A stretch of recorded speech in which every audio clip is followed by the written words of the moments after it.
All right, folks, we're back here with another episode for the Leinster Listen, and we're joined here with the Emerald Warriors. And I suppose I won't introduce you, you can introduce yourselves. So, well, Gary, I have to name you straight off.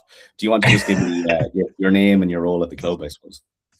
Yeah, I'm Gary. My pronouns are he, him, and I'm currently the president of the Emerald Warriors. I do also have another side role as a player for our men's plus team, but primary role at the moment is president. So that's me. I'll throw it over to the other person on the call. No spoiler.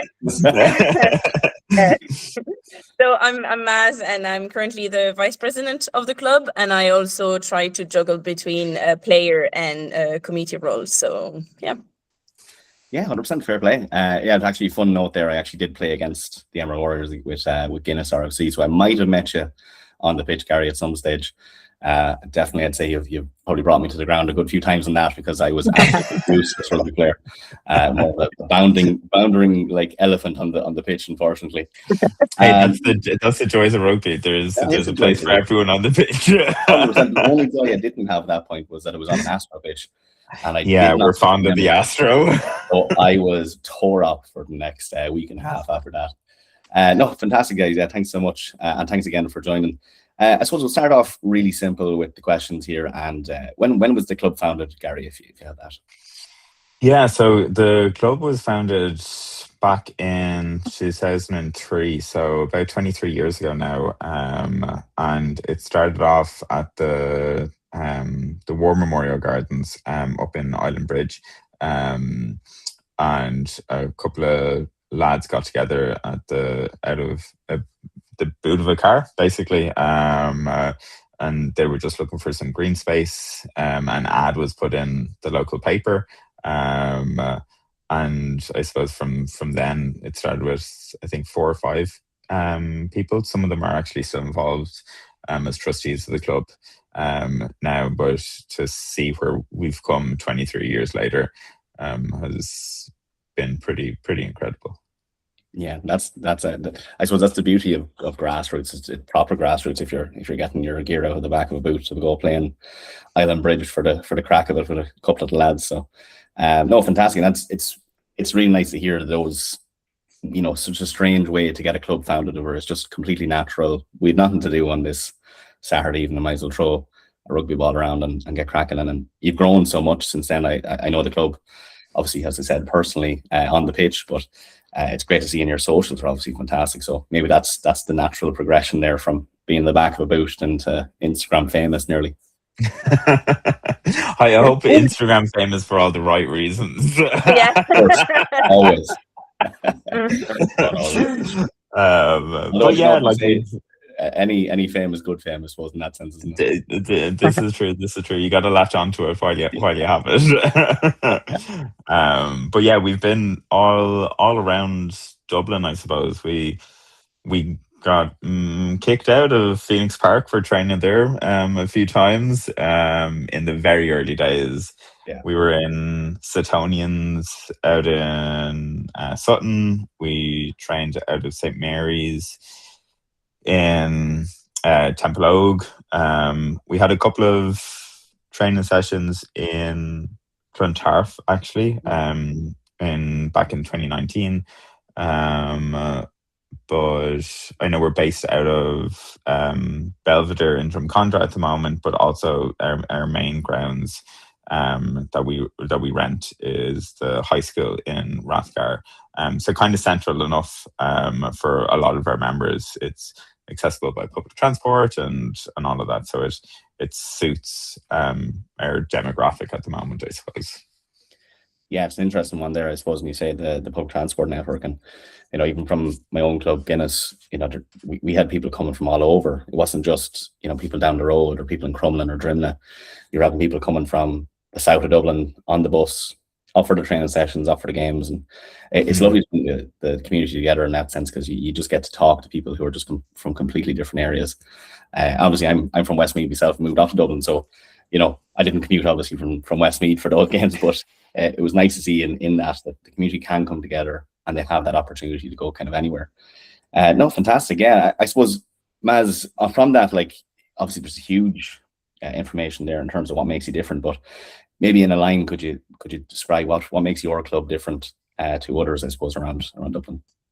Yeah, like I guess we're the first LGBT inclusive club in Ireland, and this is like our bone, and like we're very proud of that. So I think that's the thing that we definitely stand for. Like everybody is welcome, and I know we say that everybody is welcome in a rugby pitch, and Gary touched into that, saying that there's a space for everybody, but it is very, like, we have players who've been waiting for Warriors to create teams to kind of join us. So it is like, it's full inclusive, like being like any like sexual orientation, gender, level of rugby, like where you're coming from. Like I think we have 43 nationalities in the club.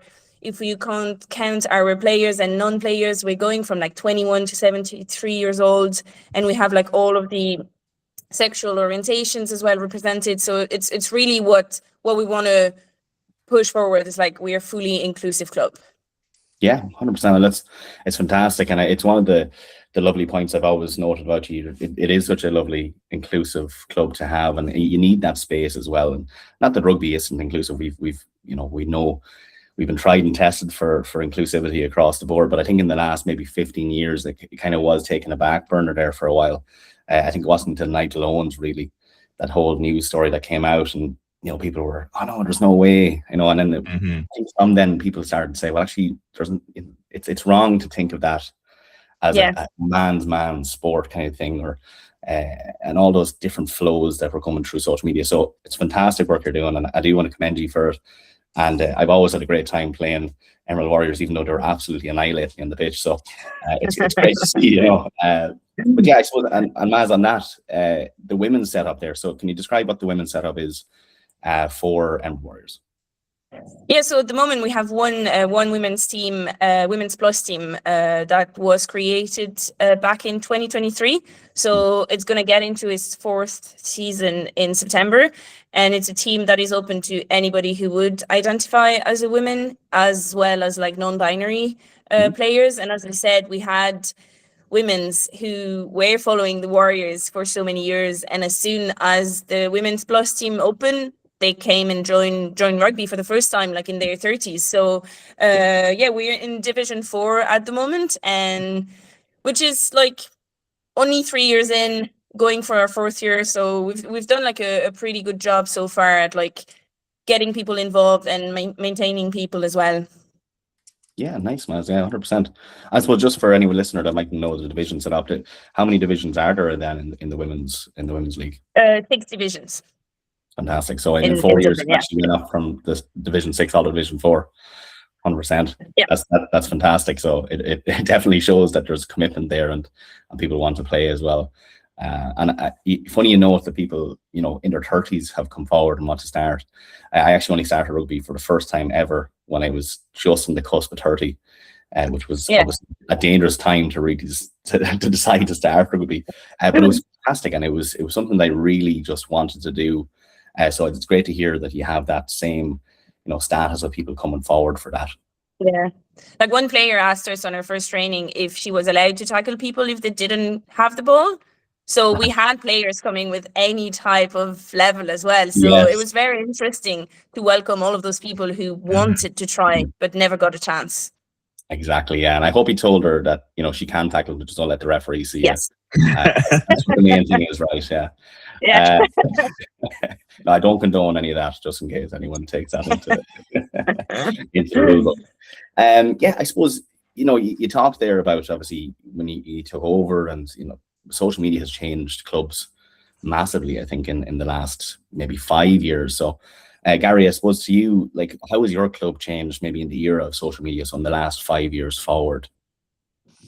It's a really interesting question, because as the last 5 years have been a whirlwind from a tech side of things, social media, that C word that put us all into social distancing and all that a few years ago.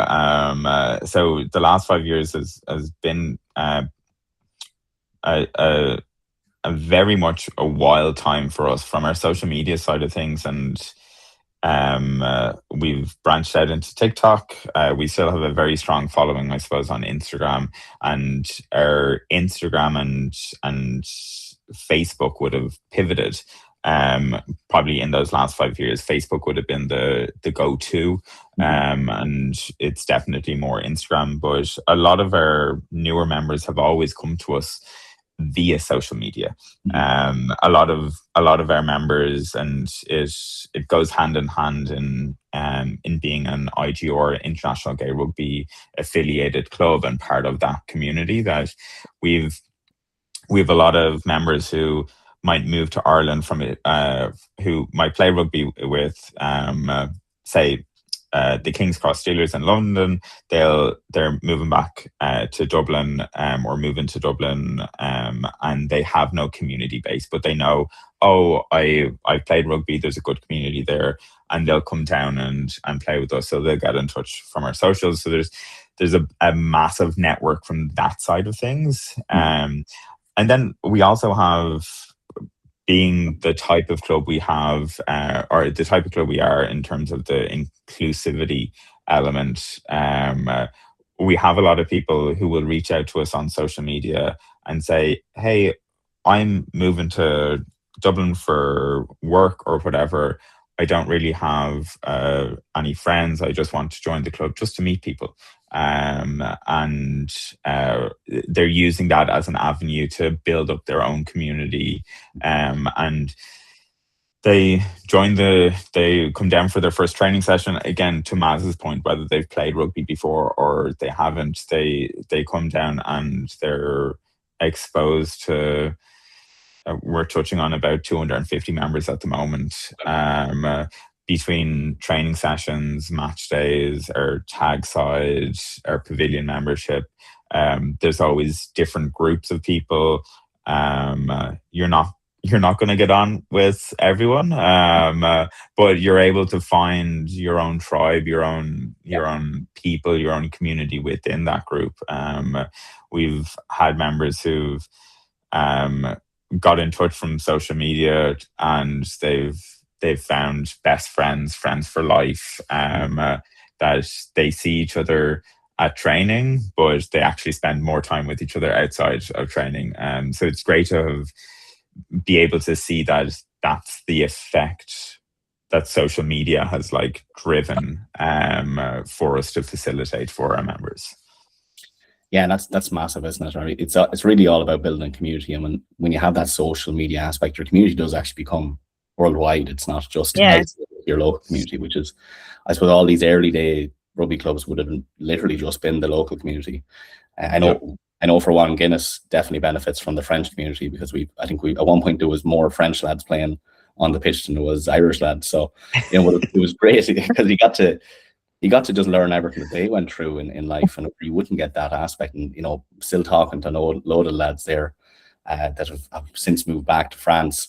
But it's great characters, and you never get that unique opportunity to do that, and go and have that respect on the pitch to say, right, I mightn't be the best of friends with you, but we're a team here, so we have to win this game. Yeah, it's what rugby's all about. You don't have to get on with everyone, especially the other team, which generally who you should technically hate for the 80 minutes that you're on the pitch, which is very hard when you're playing some good characters like yourselves, and you're like, for first sound, I should be tackling this lad. But yeah, no, that's great. That's a great point, and it's one of the things I really do love about rugby, that it's such an international community, and I suppose it's nice in that sense. But I suppose bring it back there, Gary, for that. Your local community. I know you're saying you're mismatched a little bit from where you are situated, but do you have a local community presence, or is it more just you kind of in transit, and then wherever you are currently, you're more local? So it's actually it's been something we've struggled as a club with over our 23 years, purely because we don't have a traditional home. We don't have a physical space that represents our home. We've rented grounds over the last couple of years. Our tag teams operate at ITRA leagues, so there's no, it depends on where the league is for them. So I suppose when I think of our local community, we have a very strong presence in the LGBT community, and we've very strong partnerships with Outhouse and Belong To. Only in the last, I think, 3 or so years, Maz has led it up this year, our stand-up awareness, where we'd go out to different schools and we'd speak about our experiences to under 18s, and we're a strictly over 18 club. So community for us, it's not necessarily the boots on the ground walking around the streets. It's very it's very, we look at it across the board from Dublin and beyond. We've players. I know you said earlier that you're coming from North Meath, or you're from North Meath. We've players who commute sometimes from Limerick and Waterford for training sessions, for matches, so that they can play. So our local community wouldn't necessarily be your traditional sense of a local community, but we'd have very strong leaders within those communities and within the spaces themselves. So I don't know whether it necessarily answers the question, but it's a funny one for us as a club, until we're striving to get those home grounds, but Landon Dublin is few and far between. I'll pull a few strings there. If this is there, I'll try to get the grounds 100%. Don't worry about that. Yeah, no, that's 100% fair though, isn't it? Because not every club in Leinster, I suppose, will have those grounds. I suppose out the countryside, you'll obviously have those. They've tons of grounds for that, so you can just plop 1 or 2 rugby pitches somewhere and you have it. But yeah, as you said, Dublin is quite compact. You end up going to the outskirts if you want something brand new. But look, all the best for that. I hope you do actually get a proper home ground. We've definitely looked at going further afield, but then when we look at our demographic and we touch on public transport, that for the club to be successful and the longevity, we need to kind of stay accessible to our members. And being in, I love the countryside, but being in the back arse of nowhere won't be conducive to the club itself. Yeah, no, 100%. Look, and you're talking to someone who's moved. Oh, I have to clarify, not from Northmead now, from Westmead. So right, sorry. Different. I'm not even going to put it out. I'm going to have to make sure that is kept in so that we can clarify directly in this episode. No, but in fairness, you're talking to someone who has moved obviously from Westmead up to Dublin. I have that, that dual kind of experience with, when you're in Westmead, it's quite hard to get around. You have to have a car, public transport. If you have a pitch out somewhere that isn't directed with public transport, you have to drive there or get someone to drive you to there. So that is a pain point. But I'm very surprised you have someone commuting from Limerick. So fair play to them. I hope they get started in the first 15, or else they're very up there with that. 40 minutes. But no, that's fantastic. I suppose to pivot from that, Maz, and in saying that you have this kind of different way about going with your grounds and so on, like, what does a typical match day look like for you then, Maz? And maybe is there a very big volunteer force for that? I guess there is definitely a lot of support within the club. We're pushing for that. It's really hard. Like, when you grow a club, it's really hard to stay the one club, but it's definitely something that we are trying to push towards. And there's definitely a lot of people showing up to every game. So like the women's plus would play on a Sunday, so the men's plus on the Saturday. So you always have like a swap between like women's plus attending to some games on the Saturday and then men's plus attending to games on Sundays. Our coach, one of our coach from last year, the year before, he wasn't a coach and he was here every single day on the sideline, so that when he became a coach, it was kind of like, of course, like you've been here. So it's that kind of like really belonging to like the one club that people show up for each other, and that's amazing. And I think for us as like the Women's Plus team, a game day, we are people who do well when we're happy. So there'll be a lot of like music and dancing and silliness and silly TikToks and all of this for us to go onto the pitch being happy to be here. And that's really something that we are trying, being so young as well, that's really something we're trying to push. So we are at the stage now that we want to perform, but we don't want to lose okay, let's enjoy ourselves. And then we always have like the post game sandwiches and things like that. And when we can and when people are available, like going for a beverage afterwards, which is almost as important as the game itself in like creating the community and the culture within the club. Yeah, 100%, Maz. Yeah, and not that pints is the biggest part of rugby for us, but in Guinness, it was a nice thing for us though to be able to just walk across the road to a pub. We're all battered, we're all broken up, and we'll go have a bit of a laugh about the game. Talk about the good parts, talk about the bad parts, and it is that camaraderie really that you need, because some people just might not have that, and they mightn't be very vocal about it. But those are moments that you actually might change for someone's life, to be able to just have that quick chat, have a bit of a laugh, make a TikTok, I suppose, in that sense, and get them out there. And I find a lot of people. And I guess oh, sorry, Maz. Yeah. Oh, sorry. No, I was going to say, I guess for us being like part of the LGBT community, we might have players who like come on a game day on a Sunday, for example, and it's the only time they'll be able to feel completely themselves. Yeah. So it's also we have to be able to offer that to them. So the longer we can create that space on that specific day, the better it is for those players. So yeah, definitely important. Yeah, 100%. Yeah, no, it's all about inclusivity and having the crack. And if you're going to play rugby and you're not enjoying it, you're not even enjoying the after effect, what's the point? Yeah. It's exactly. It's a sport at the end of the day. Understandable, as he said there. Sometimes it can get a little bit too competitive when you go starting off those divisions, but it becomes a different game then. And people appreciate even that aspect of it.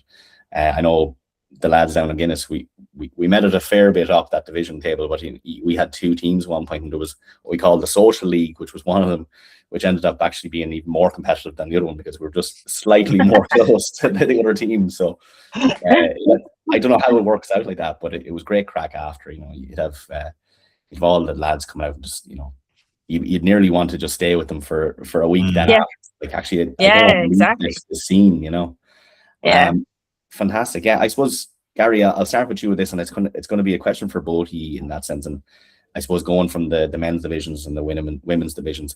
So, Gary, what does success look like for you in the next 5 years, I suppose? And I suppose it can spill out to being, the president and the co-president here as well, but or vice president, sorry. But you can maybe talk about what success looks like for you then.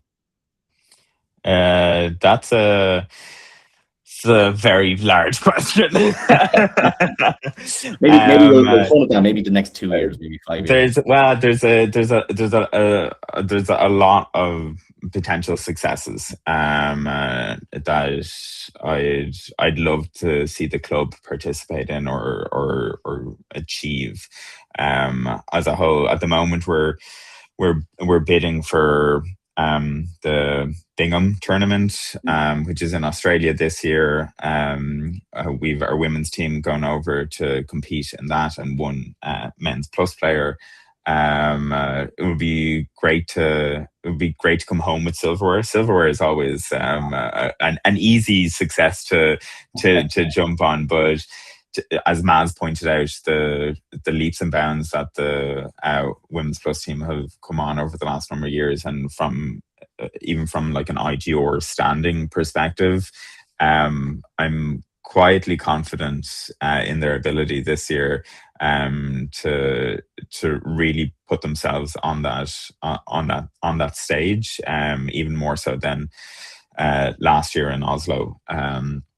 So over the next 2 years, it would be great to come home with silverware from this tournament, but also come home with winning the bid and being able to host that tournament in 2028, and bringing the world IGR community back to Ireland, back to Dublin, and show them what rugby means to us, showing the other clubs in Leinster what we get up to when we go on international tours, the Union Cup, the European IGR tournament, and the Bingham Cup, the World Azure tournament, and showcasing that other side to the club that they might not see on a day-to-day or when we're in season. On a more local level, it would be great from a men's plus side to see us move up through our divisions. It's something we've struggled with. We've gotten close to. We've gotten to finals over the last couple of years, and as I'm sure you know, it requires that dedication. It requires that buy-in from players. That it's not just a year. It's a couple of years building to that. I suppose to show the players themselves that it is achievable. It's very doable. That we're the inclusive club or we're seen as the inclusive club, and we can win divisions and move up through divisions just as much as any of the long-standing clubs or historic rugby clubs in Leinster. So that would be incredible. It's great, all those like shiny ticks to say like, yeah, we'd love to do that, but at the base level for me is that people enjoy the club and people enjoy participating in the club, whether that be at a pavilion member, non-contact, contact, whatever role you're in the club, that you're enjoying what you're doing, that you're not distasteful towards the club. You're not, oh, well, I did enjoy rugby, but now I don't anymore. Or like, it's a safe space for everyone, and winning is great. But to what we've all said, if you're not having fun, you only get one shot at life, so you might as well enjoy it while you're going through it. So yeah, that's from my side. I'll throw it over to Maz for her perspective. I guess I'm going to start with a personal, very practical thing. I would love to do an intercept in a game. I'm just going to put that out there. It's been on my list, so this would be success for me. Yeah, no, 100%. The only intercept I've done is off my face, and it doesn't count. So, yeah, that's rough. Yeah, that's rough. Like, obviously, I definitely resonate with what Gary say. Like, I would love the club to become a safe space for even more people, like to grow our community and to be very like pillars within the community. On another maybe personal note, but within the community work as well, I would love to be able to push some work in relation to trans inclusion within rugby. That's definitely something that would be a success for me. Even if we do 3 steps forwards, I would count that as a success. And then when it comes to the women's, like ideally in 2 to 5 years, would like to sit comfortably in Division 3. Would like maybe to have a second team and maybe find a way to have we know a lot of girls stop sports, like around like 14, 15. So we can't take them on because we're strictly over 18 club, but maybe try to have a sort of a pathway with another club or something like that to try to get kind of like those girls to stay within the sports. And I would love the team to perform, but keep its ethos, keeps what is bringing us together and what is making us having a massive smile on our face to the point that sometimes the opposition has to ask, like, did you win or did we win? So no, you did, but we just had a lot of fun. So yeah, that's a lot of those are achievable. Some will take more times, but there's good things for us in the future. Yeah, no, fair play, guys. I have to commend you. The spirit there, you can feel it from here. You know, it's fantastic, and the optimism, and you know, I do hope the best that you get all those things and more from that. So it's fantastic here. And you know, Maz, you touched on a huge point there, which was girls in sports, and it is a growing problem. And I know Lidl have tried to do a very good campaign there with the GAA to make sure that, you know, girls are actually supported through those late teenage years where most of the drop off happens, because it's just not really supported enough. And it's coming at a nice time because we're coming into the women's interprovincial games coming up soon, and I tried to be at nearly all of them, and it's a fantastic atmosphere. It's a family atmosphere. It's nearly slightly different than the men's senior games, where you nearly have more crack at them. And to be fair, I'm going to get slated for that, but you do. It's fantastic. And actually, I also caught one of the balls from a kick as well, so that also helped in the stands. So, that's great. It's a little accolade there. We have a player who she's not playing at the moment, but she was like part of the team from the start, and she has a daughter, and her daughter said to her, "I want to play rugby because I want to be like you guys." Yeah. Like, she saw us and she was like, "Now I want to play rugby." And she's joined the team, and her dream is to be able to be 18 and to be on the pitch with her mom, with us. Yeah. So it's just saying that, it's giving me goosebumps. I was literally going to say, I'm getting goosebumps from that, so that's it's literally trying to be the role model for all of those girls who arrive at a point and be like, "Oh, sports is not for me anymore." Yeah. It's just trying to show them that it is actually for you, and you're going to have so much fun. Yeah, 100%. I've 6 or 7 nieces, and I've lost count. Hopefully you're not watching this now. They'll give out to me. But, watching them grow from obviously being children all the way up, and I have 3 sisters as well who've been very successful in sports throughout their years, but some of them had just given up well past maybe 20 years ago, just stopped playing. There was no supports there, but now coming up, you can see the difference even happening now, where my nieces are definitely growing, and they're wanting to continue those sports, and they're wanting to push. And I think it's great. It's role models like yourselves that are really, taking the sport and bringing it to a new level of like, you don't have to stop. We can actually bring this on, and you'll enjoy it, and we'll have a great atmosphere. And it's all about crack at the end of the day, isn't it? Like, as you said there, Gary, if you're not having the crack, what are you at? Exactly. Exactly. Yeah, look, lads, I won't try to keep you too long. I have 2 more questions, and they're more general here, I suppose, than that. They're more of the fantastical ones, and I will start with you, Gary. Who would you actually love from Leinster to come down for a training session, to maybe just do an out training session, which is in the near future, I suppose. I don't have any strings to pull, but if you say maybe 1 or 2, I might be able. That's a great question. And I'm trying to think who, selfishly from my side, who I'd like come down. It would probably be full transparency from my side. I play fullback on a normal day-to-day basis, and sometimes I dip into wing. But to be honest, I'd love to know what's going on in Hugo Keenan's head. The way he reads gameplays, the way he just always ends up being in saying the right place at the right time makes it sound like a fluke, but how he's always there when he's meant to be, that it's that type of, I think, getting those, even like a 1% of that insight and knowledge would be absolutely incredible. I think that would be absolutely incredible. I'd also love to find out how he kicks so well. Maz will attest that no one on the team allows me to kick. They see me going for it, and not even the opposition, but my own team will wince knowing that I'm about to kick the ball. So I'd love to prove them all wrong at one point in time. Gary, the full back position is all about catching the ball and catching the players, so don't worry about the kicking. You're totally fine. I suppose moving over to you, Maz, who would be the number 1 for you to come down for a training session?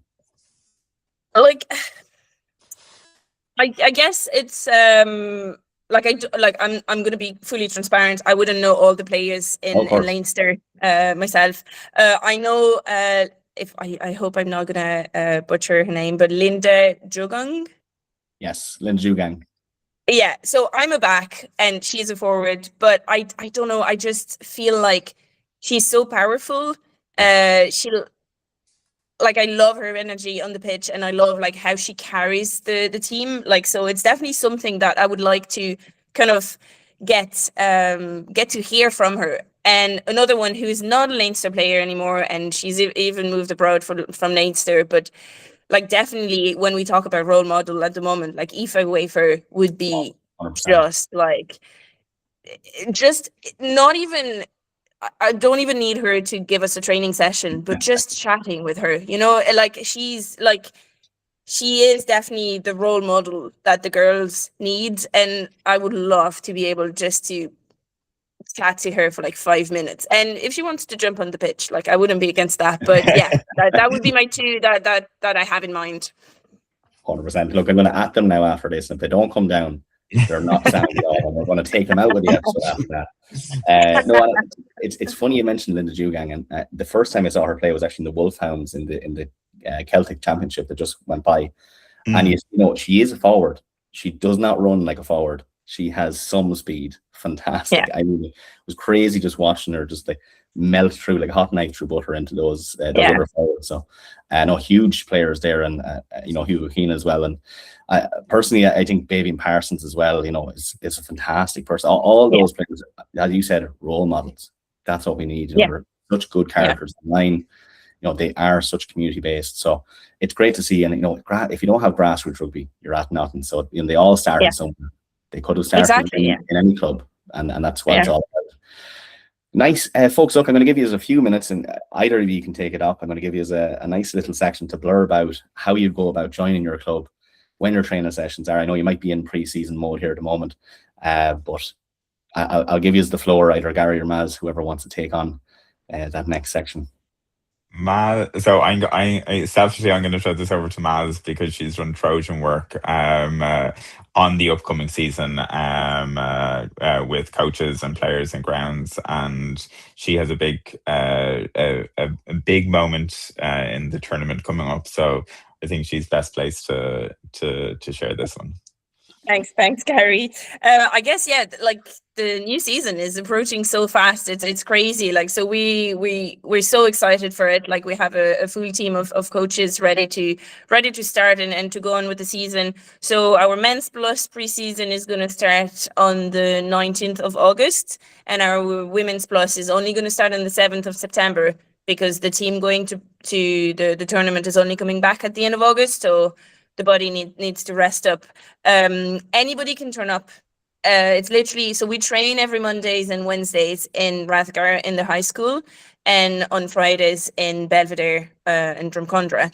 Everybody can turn up, and the first time you turn up, you just have to be wearing like sports clothes and runners. We'll see afterwards what else you need, but you just have to like want to come up, join the warm-up, join the training session. We're going to have a full open day as well on the 19th of September to welcome like full newbie if they want to start slow. And then after that, we will have like 4 sessions with a coach to go through the basics of rugby before people join any Women's Plus or Men's Plus team. So yeah, and like if you have any questions, you just have to hit us up on our social media. We talked about that earlier. So on Instagram, on our website as well. Instagram is at Emerald Warriors. You can just throw a message there, and someone will reply to you very quickly and give you all the information you need. So just come, give it a go, and you might never leave. 100%. That is almost professional. I have to say that was. You should just take that little strip now and just have it everywhere. That was fantastic. No, look, folks, again, thanks so much for joining this. I know you've taken a lot of time out of your busy schedules here, and I do appreciate it. And hopefully we'll be chatting in the near future. As he said there, Maz, you don't need any experience for rugby. Just get down. No. I started at the cusp of 30. I'm going to say I was 29. It probably was 30. And all it was a flyer from Guinness saying, no experience required. Come play rugby. Happy out. And it's it is true. The non-experience is true. Like it's not just to attract players. Like, you will be shown and taught at the level you need to be taught. So like it's and I can say I have not gotten a yellow card yet, so it must be very easy to start rugby. So I can't say that myself, but that's one for another episode. We can't get into those ones. We're still under investigation, as I say, for those ones. Yeah, I think funny enough, when you said can you tackle people off the ball, something's starting to here now. I'm small, and sometimes I feel like I have to jump to tackle. So yeah, that's a problem. You're tackled across the way, is it? Yeah. Not too bad. Yeah. No, again, folks, thanks so much. Gary and Maz, Emerald Warriors, you got the socials there. This episode will be out very soon, so we're hoping if you're listening today, the next game up that we will actually cover is the women's interpros. So we'll be covering all those games. So tune in. Amazing. For those. And again, thanks so much, folks. Thank you. Well, thanks for having us. Really appreciate it. Yes, of course. Yeah, it was still fun.